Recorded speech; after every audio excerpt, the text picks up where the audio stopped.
la grande édition. Bienvenue, bonsoir à tous. C'est une visite qui vient booster les relations entre Abidjan et Rabat. Le ministre des Affaires étrangères, Léon Kakou Adom, s'est rendu au Maroc pour une séance de travail avec son homologue Nasser Bourita. Les deux hommes ont convenu de faire avancer les projets initiés dans le cadre du partenariat stratégique qui lie les deux pays.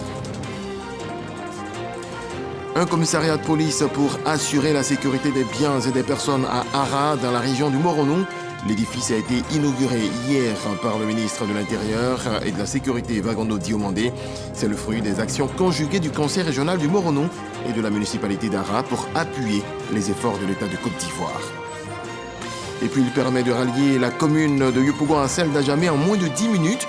2 mois après sa mise en service, le 4e pont d'Abidjan améliore déjà la fluidité routière et les conditions de vie des populations.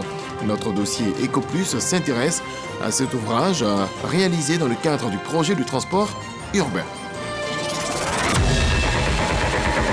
Et avant de nous rendre sur la route, prenons le vol pour le Maroc. Le ministre des Affaires étrangères a effectué le déplacement pour une séance de travail avec son homologue.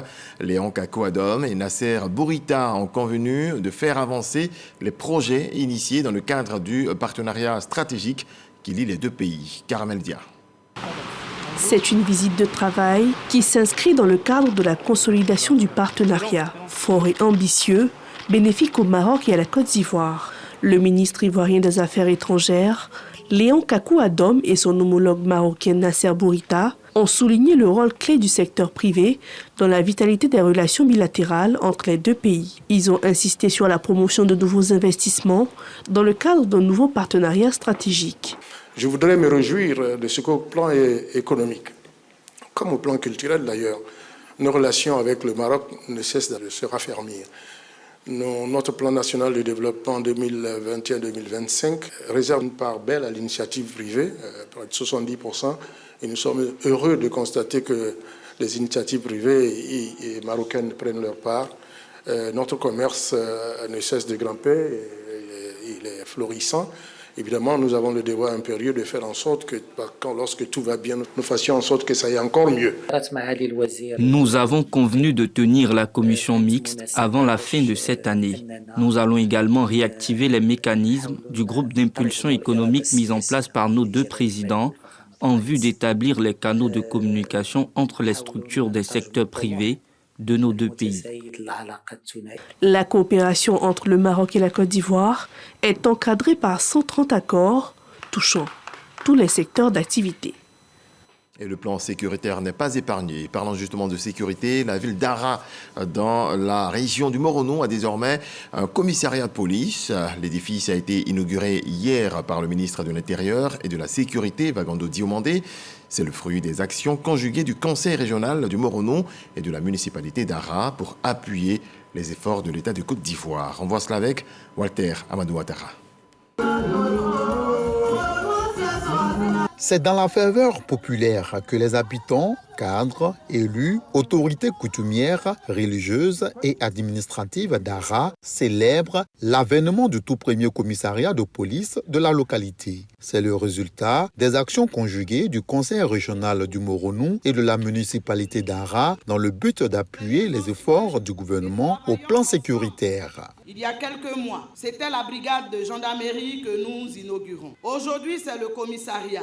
Existe-t-il d'autres preuves d'engagement du conseil municipal à vous offrir un environnement sécurisé? Ce commissariat est donc le vôtre. Prenez-en soin et travaillons ensemble pour faire de notre commune un modèle de paix. Sans la sécurité des biens et des personnes, chers parents, il n'y a aucun développement socio-économique qui puisse être possible.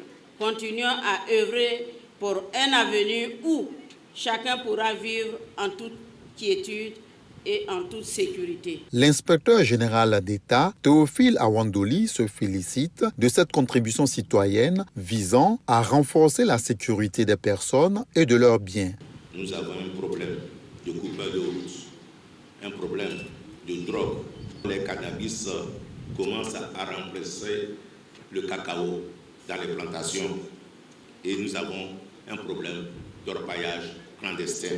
Ce commissariat de police nous donnera entièrement satisfaction sur ces dossiers et j'en suis convaincu. Procédant à l'inauguration de ce commissariat, le ministre de l'Intérieur et de la Sécurité soutient que sans sécurité, il ne peut avoir de développement durable. Le rôle de la police est non seulement de prévenir et de combattre la criminalité, mais aussi nous avons instruit nos collaborateurs de renforcer la confiance entre les forces de l'ordre et la population. C'est ce concept-là que nous avons appelé police de proximité. Car sans la population, les forces de police et les forces de l'ordre en général ne seront aucunement efficaces. Avec l'ouverture de ce tout premier commissariat, la police de proximité trouve tout son sens à Ara.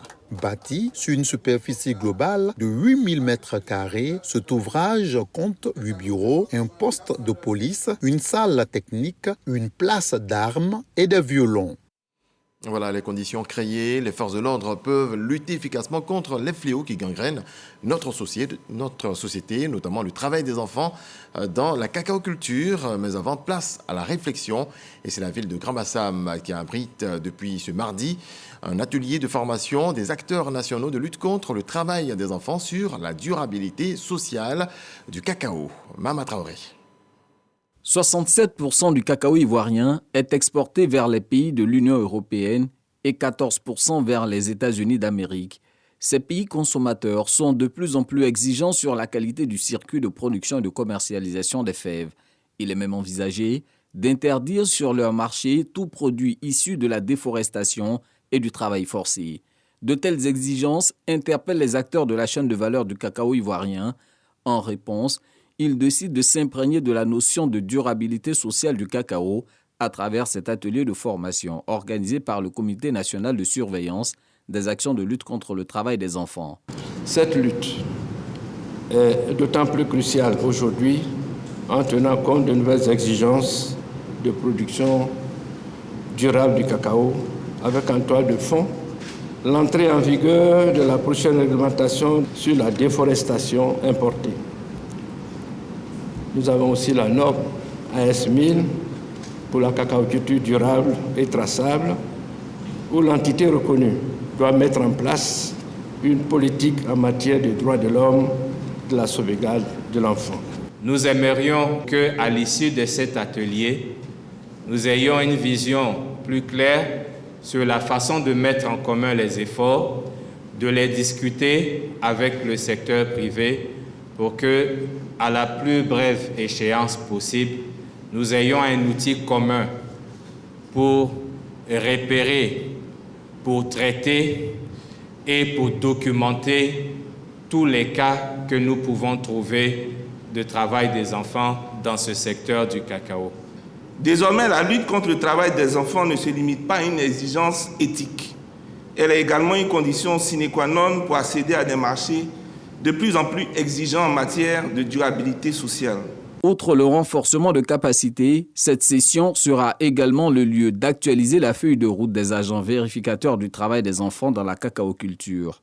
Ce corps d'agents vérificateurs permet à la Côte d'Ivoire aujourd'hui d'institutionnaliser la lutte contre le travail des enfants à travers une approche pérenne et une surveillance permanente de proximité pour prévenir tout risque de travail des enfants dans les communautés productrices de cacao et d'orienter les victimes vers les dispositifs de prise en charge. Grâce aux efforts entrepris ces dernières années en Côte d'Ivoire sous l'impulsion de la première dame Dominique Ouattara, le taux de prévalence du travail des enfants dans la filière cacao a baissé de 32%.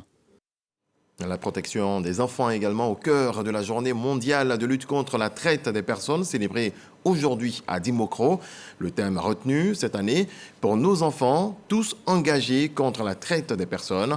Face à ce phénomène, la ministre de la Cohésion nationale, de la Solidarité et de la lutte contre la pauvreté en appelle à la responsabilité de tous, surtout à une synergie d'action. Michel Mambo. L'Eldorado, ce n'est pas forcément ailleurs. C'est en substance le message véhiculé ce 30 juillet 2024 lors de la 12e journée mondiale de la lutte contre la traite des êtres humains ou encore traite des personnes. La ville de Dimokro, où s'est tenue la célébration officielle, est désormais un des bastions de la lutte, car elle s'est vue installer à l'occasion une cellule locale du Comité national de lutte contre la traite des personnes. À sa tête, le préfet de région Tunisie qui s'est dit résolument engagé. Nous nous engageons à œuvrer sans répit, d'arrache-pied, afin que ce combat contre la traite des personnes, que en réalité notre combat soit gagné et que la victoire pour un développement qualitatif de démocratie soit totale et préservée. Engagement également réitéré par l'ensemble des partenaires techniques et financiers. Ils se réjouissent de la franche collaboration avec le Comité national de lutte contre la traite des personnes et assurent de leur soutien au gouvernement. La ministre de la Cohésion nationale, de la solidarité et de la lutte contre la pauvreté n'a pas manqué de rappeler les nombreuses actions entreprises par le gouvernement pour éradiquer le fléau. Miss Belmondo Dogo en appelle toutefois à la responsabilité de tous et à une synergie d'action. Vaillants parents, soyez vigilants et soyons vigilants. Et ne cédez à aucune offre douteuse ou forme d'escroquerie relative à l'éducation, à l'insertion professionnelle de vos enfants, car il reste le meilleur investissement de votre vie. Chers jeunes et enfants, ne laissez personne vous séduire ou vous tromper par les belles images et les contes de fées via les réseaux sociaux ou les médias sociaux. Notre beau pays est un Eldorado car il recèle en quantité des potentiels nécessaires à votre plein épanouissement. Cette 12e commémoration de la journée de lutte contre la traite des personnes a démarré le 22 juillet dernier. Elle a été marquée, entre autres, tout au long de la semaine, par des campagnes d'information et de sensibilisation, notamment à travers des panels et une caravane. Et nous, on passe à une autre campagne. Elle est conduite par la commission électorale indépendante CEI. Son président s'est entretenu aujourd'hui avec les gendarmes de Côte d'Ivoire, ceux qui veillent sur le bon déroulement du scrutin. Coulibaly Kubière a renforcé leurs capacités en matière électorale. Sidonie Davila à l'école de gendarmerie. Ils sont chargés de la sécurité publique et veillent au bon déroulement des scrutins sur les lieux de vote. Ce mardi, les élèves gendarmes ainsi que leurs encadreurs mobilisés ont été instruits sur l'élection par Ibrahim Coulibaly Kubière, le président de la CEI. Celui qui sait la règle détermine le contexte d'application de la règle. Eux, ils veillent par devoir à l'application de la loi. Et ce faisant, quand ils sont pénétrés des éléments constitutifs de la loi, ils appliquent mieux, ils déterminent son contexte pour assurer un bon maintien de l'ordre public. Et je parle satisfait de ces échanges-là. Débutée le 12 juin dernier, la campagne civique et électorale s'est achevée avec cette étape à l'école de gendarmerie. Et le bilan est plus que satisfaisant pour la CEI. Il fallait apporter la matière électorale à nos concitoyens pour qu'ils soient nombreux à s'inscrire sur la liste électorale, à le fait de choisir sereinement les candidats qui feront acte de candidature. Nous avons donc décidé de venir auprès de la population. Nous avons commencé par certaines institutions et puis ceux qui sont en charge de veiller à l'application de la loi.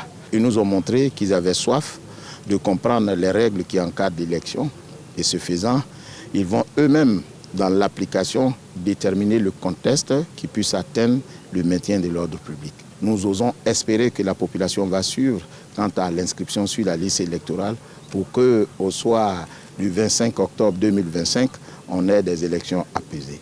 En vue de renforcer l'engagement citoyen à travers tout le pays, la sensibilisation de la CEI s'est déroulée de manière éclatée avec les différents commissaires dans les régions.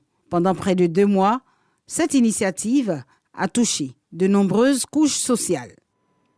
Autre volet de l'actualité, je le disais en titre, il permet de rallier la commune de Yopougon à celle d'Adjamé en moins de 10 minutes.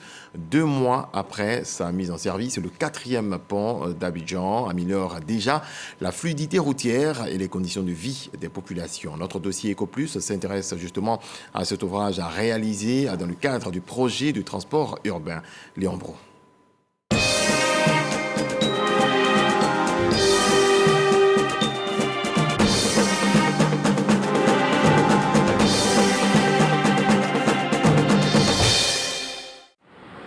Autoroute du Nord, tranche Yopougon à Djamé. Les usagers s'activent, pas d'accident de la circulation, pas d'embouteillage non plus. En cette matinée, seulement quelques ralentissements par endroits. Une fluidité routière depuis l'ouverture du 4e pont à la circulation. Avant l'ouverture du 4e pont, c'était pire. Mais avec l'ouverture du 4e pont, je pense que c'est un peu relax ici. Quand il sort le matin, en 15-20 minutes, tu es déjà au service. Avant, je quittais à 5h du matin, 5h30 à Dabou, pour arriver à 8h, 9h. Mais aujourd'hui, 7h jusqu'à 8h, je suis au niveau d'Angré. Avec l'ouverture du 4e pont, vraiment, on n'a même pas de difficultés. Je remercie Monsieur le Président. Vraiment l'effort qu'il a fait pour nous. Plus de réveil nocturne, plus de temps à perdre pour les usagers de l'autoroute du Nord. Désormais, ponctualité au travail ou au rendez-vous. Précurseur de ces avantages, le 4e pont. Ce chef-d'œuvre architectural au-dessus de la lagune ébriée dans la commune d'Atekoubé.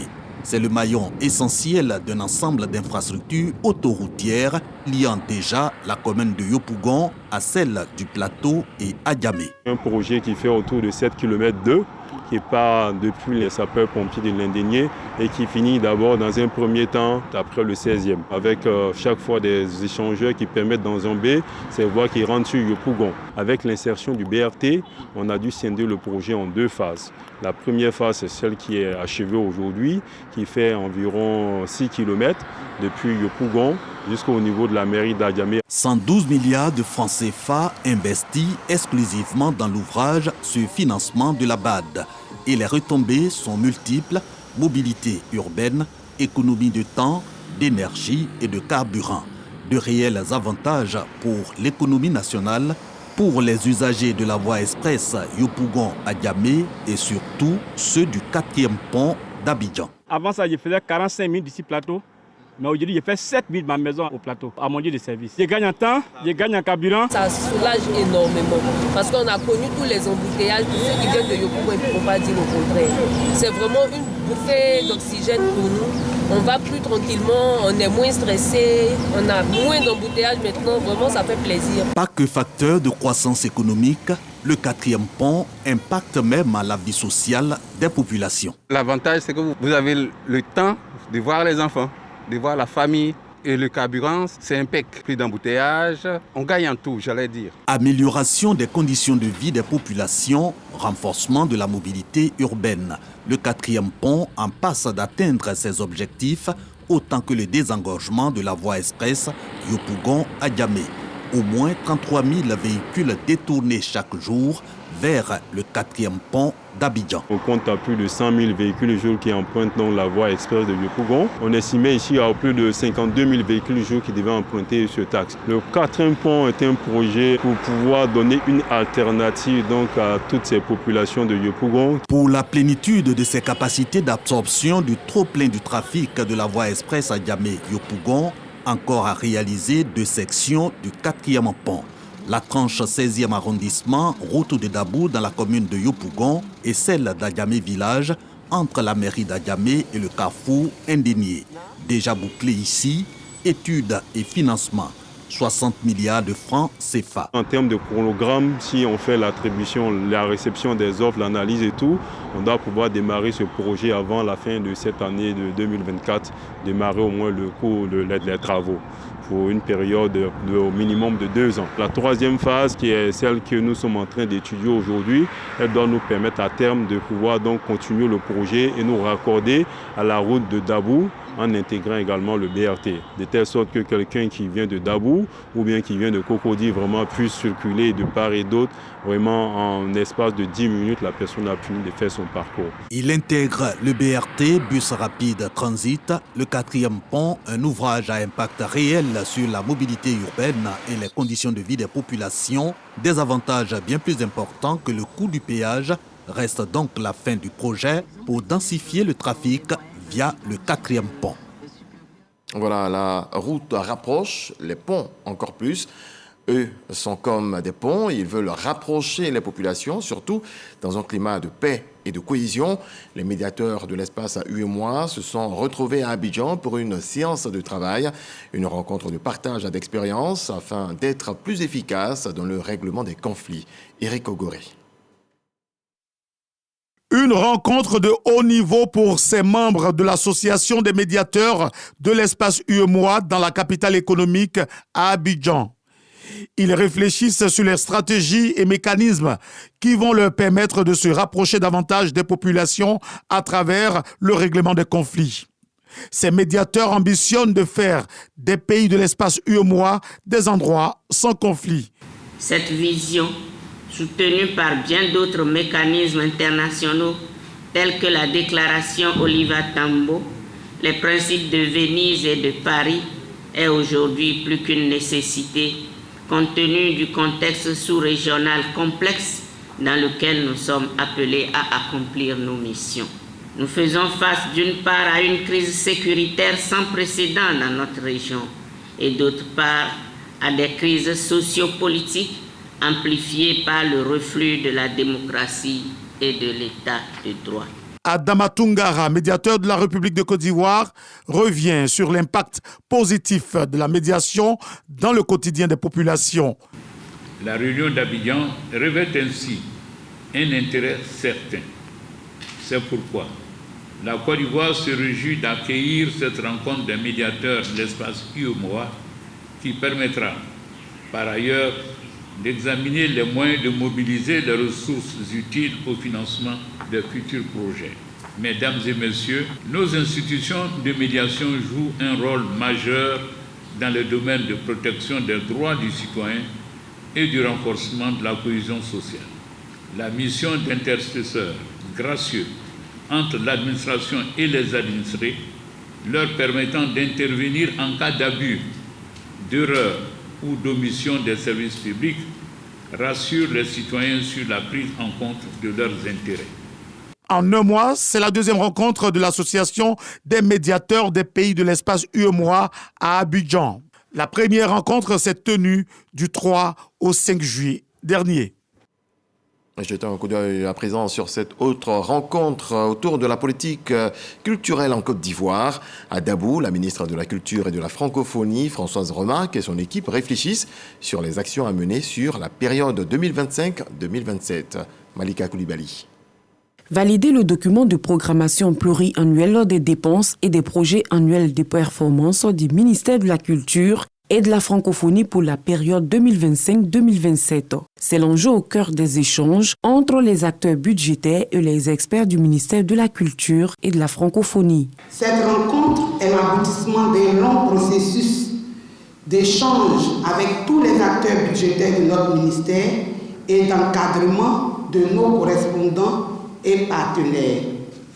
Notre démarche, qui a été participative et rigoureuse, répond aux besoins de produire des documents de qualité intégrant les préoccupations des acteurs des différents secteurs concernés, les orientations de la feuille de route de Madame le ministre, en cohérence avec les orientations stratégiques contenues dans le plan d'action et de développement 2021-2025. Françoise Remac salue cette initiative qui vise à améliorer les conditions de travail des artistes. En plus de notre financement du budget, nous avons aujourd'hui accès à 11 milliards de francs CFA pour de beaux projets, notamment la réhabilitation du centre culturel Jacques Aka et le soutien à la formation de nos acteurs culturels. Nous avons beaucoup de fêtières, nous avons des secteurs extrêmement prometteurs, mais les fêtières qui doivent soutenir et accompagner le développement de notre département doivent être organisées et avec un point particulier qui est celui du statut des artistes. Aujourd'hui, il est important que nos artistes puissent avoir un statut, comme il existe un statut des commerçants, il existe un statut des planteurs, des agriculteurs. Il est important aujourd'hui que nous ayons un statut des artistes. Le texte existe. Ce projet pluriannuel des dépenses et des performances s'inscrit dans le cadre du budget programme adopté par la Côte d'Ivoire le 1er janvier 2020 comme mode de gestion budgétaire. Il permet à l'administration publique de suivre l'action gouvernementale. Poussons à présent les portes de la politique. Le RHDP continue de former ses militants. Dans la région du Lodjibois, la formation s'est déroulée samedi dernier dans la grande salle du conseil régional en présence de hautes instances régionales du parti. Konaté Moussa nous en parle. Les militants RHDP du Lodjibois à l'école du parti. Ils sont formés sur les stratégies de conquête de nouveaux militants. C'est de prendre en compte l'importance de l'opération e-militant. C'est très important. La direction du parti n'a pas engagé cette opération sans un objectif précis.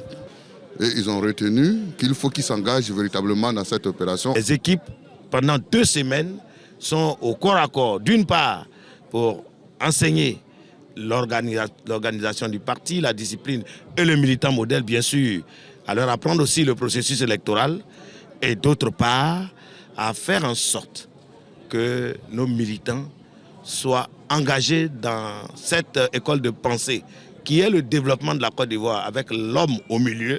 L'humain au cœur du développement, mais aussi l'union et la cohésion au sein des militants sont entre autres les recommandations de Amédée Kofi Kwaku, coordonnateur régional principal du Lodjibois. Un bon militant, pour moi, quand ton parti a décidé là, tu t'alignes derrière ce que ton parti a dit. Tu ne vas pas faire autre chose. Si on veut réussir, c'est simplement dans la cohésion. Les militants RHDP ont suivi avec grand intérêt les panels présentés par les formateurs, avec à leur tête Samoua Kouboué, chef de délégation. En religion, la communauté musulmane a présenté ses vœux de nouvel an, 1446 égyres au président du COSIM samedi dernier. Un moment marqué par des prières en faveur de la paix en Côte d'Ivoire. Retrouvons Asita Diarra et Paraka Sorokone à la grande mosquée de la Riviera Golfe. Ils sont plus de 1000 fidèles musulmans venus des différentes communes de l'intérieur et du district d'Abidjan. La raison de ce déplacement à la grande mosquée de la Riviera Golfe, présenter les vœux de nouvel an, année 1446 Égyre, au cheikh Aïma Ousmane Diakité, président du Conseil supérieur des imams des mosquées et des affaires islamiques COSIM. Et aujourd'hui, on a présenté les vœux à Cheikh Aïma et à tous les imams et à toute la communauté musulmane. Et on prie Dieu pour que les prières qui ont été faites soient exaucées. La Côte d'Ivoire a besoin de ce genre de cérémonie. Si l'ensemble des imams, les 31 régions se sont retrouvés pour souhaiter les vœux de la nouvelle année musulmane hégirienne à notre grand cheikh, vraiment pour moi, c'est une source de bénédiction. Le guide suprême de la communauté musulmane a exhorté tous les fidèles à l'union, la solidarité et le vivre ensemble. Il a également formulé ses prières à l'endroit du président de la République et de tous les Ivoiriens. Le discours du cheikh était formidable, c'était axé sur 4 choses comme il a dit. Prier pour le pays, prier pour la stabilité, pour la paix et encore aussi travailler pour la cohésion sociale. Le guide chrétien et le guide musulman, ce qui nous unit est beaucoup plus important sur le plan social en tout cas, que ce qui nous divise. La lutte contre les dépravations, la lutte contre la consommation de drogue, la lutte contre les criminalités, la lutte contre la pédophilie. Nous demandons à Dieu de faire en sorte que le président de la République et tous ses collaborateurs aient toujours les moyens nécessaires pour continuer ces efforts de développement pour le pays. Qu'Allah nous y aide, Inch'Allah. Cette rencontre a été aussi un moment de retrouvailles et d'échanges pour renforcer les liens de fraternité entre les fidèles. On passe au sport et les Jeux Olympiques de Paris. Début difficile pour nos représentants. Les 3 sorties de la Côte d'Ivoire n'ont pas été concluantes. Voici le point de Moyabi Diabaté et Oda Legui.